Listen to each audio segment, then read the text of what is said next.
From poisoned cherries to bullets at Ford's Theater, heart attacks, and hidden infections, this is every U.S. president's death explained. Their final moments, last words, and shocking coincidences that history never lets you forget. George Washington fell seriously ill after riding in cold, snowy weather. Likely epiglottitis left him struggling to breathe. Doctors drained roughly 80 ounces of blood through aggressive bloodletting, making his condition worse. Surrounded by attendants at Mount Vernon, the first president faced death calmly. His final words were simple but profound. "'Tis well." But the story of July 4th is just beginning. John Adams, 90, faced heart failure on July 4th, 1826. Despite months of illness, he remained conscious until the end. Unaware that Thomas Jefferson had already died that day, Adams whispered his famous last words. Thomas Jefferson still survives. A friendship, a rivalry, and history converged in his final breath. And across Virginia, another founding father counted his final hours. Jefferson, aged 83, struggled with dysentery, severe rheumatism, and urinary blockages. Surrounded by family at Monticello, he was barely able to speak. On July 4th, 1826, he whispered to those around him, "Is it the 4th?" Hours later, the author of the Declaration of Independence fell silent forever. Meanwhile, in Virginia, another statesman approached his final moments. Madison, 85, weakened by chronic illness and heart failure, remained in bed at his Virginia estate. Offered medicine and food, he declined. Surrounded by family, he breathed his last on June 28, 1836, calmly saying, "I always talk better lying down." Yet history waited for the next July 4th tragedy. James Monroe, 73, suffered from tuberculosis and heart trouble. Living with his daughter in New York City, he grew weaker each day. On July 4th, 1831, with celebrations echoing outside, Monroe passed quietly, his last words reflecting deep friendship. "I regret that I should leave this world without again beholding him."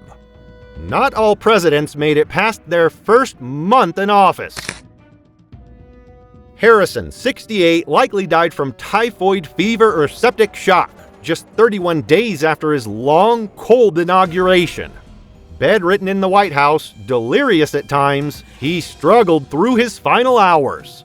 Though his exact last words remain unknown, his short presidency shocked the nation. Some deaths, however, were caused by far stranger circumstances. Taylor, 65, fell ill after eating cherries and drinking milk during July 4th festivities. Acute gastroenteritis worsened over 5 days despite care. In the White House bedroom, surrounded by family, he admitted, "I am about to die. I expect the summons soon." Taylor passed away on July 9th, 1850. Yet bullets, not illness, would take the life of the next president. Lincoln, 56, was shot at Ford's Theater on April 14th, 1865. Carried to a nearby room, he lingered through the night. As Mary Todd bent over him, his final words were, "She won't mind." America mourned its fallen leader the next day, stunned by the violent end to the Civil War's guiding figure. Yet even assassinations couldn't overshadow later presidents' quiet passings. Garfield, 49, lingered for months after being shot. Infection and medical complications worsened his condition. On September 19, 1881, with family at his side, he whispered to his wife, "My wife, be careful of the baby." The nation mourned the loss of a president cut down in his prime. Not all assassinations ended so quickly. McKinley, 58, was shot in Buffalo, New York during a public reception. Despite care, gangrene developed, and he passed away on September 14, 1901. In his final moments, he reportedly said, "It is the best I can do for my country." His death elevated Vice President Theodore Roosevelt to the presidency. Some deaths were sudden yet peacefully accepted.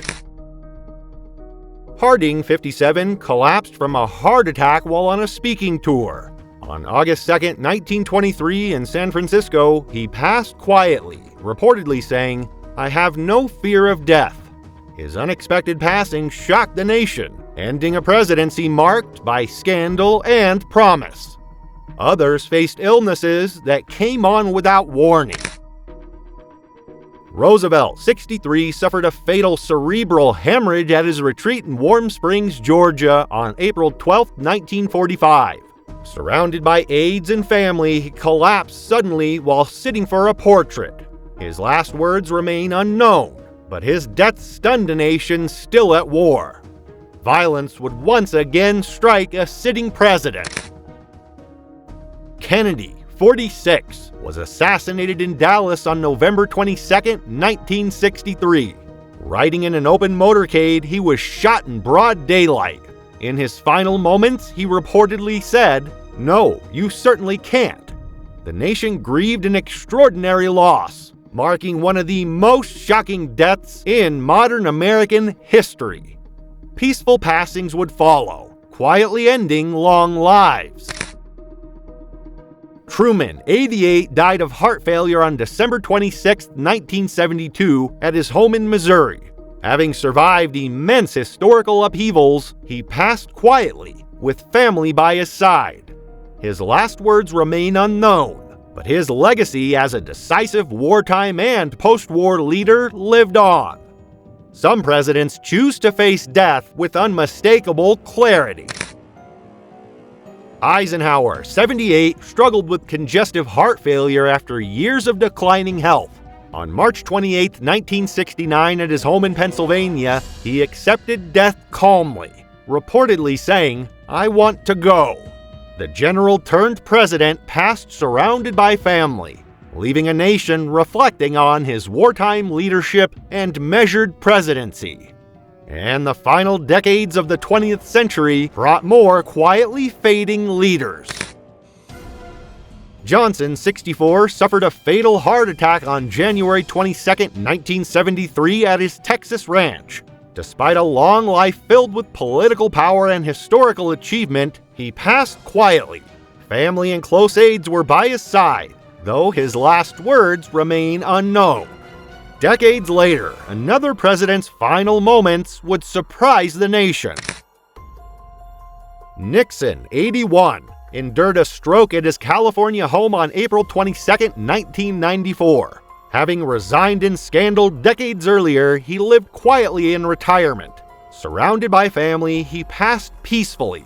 His last words were never recorded, but his legacy, both controversy and accomplishment, remained etched in American history. Even those who survived tumultuous presidencies faced quiet endings. Ford, 93, succumbed to heart failure on December 26, 2006. The nation's 38th president, known for restoring stability after Watergate, passed away peacefully at home. Family surrounded him in his final moments, though his last words were unknown. His death closed the chapter on a life of resilience and public service. Some presidents faced illness, but spoke to loved ones till the end. Reagan, 93, battled pneumonia and complications from Alzheimer's disease. On June 5, 2004, at his California home, he passed surrounded by family. Even in his final moments, he expressed calm reassurance. "I know you are all with me." His death marked the end of a remarkable era in American politics. The final president in our story faced Parkinson's quietly decades later. Bush, 94, struggled with Parkinson's complications in his final years. On November 30th, 2018, at home in Texas, he passed surrounded by family. His last words were not recorded, but his long life reflected service, duty, and legacy, closing the chapter on one of America's longest-lived presidents. Every death tells a story, sometimes quiet, sometimes shocking, always final. Which president's final moments shocked you the most? Let us know your thoughts in the comments.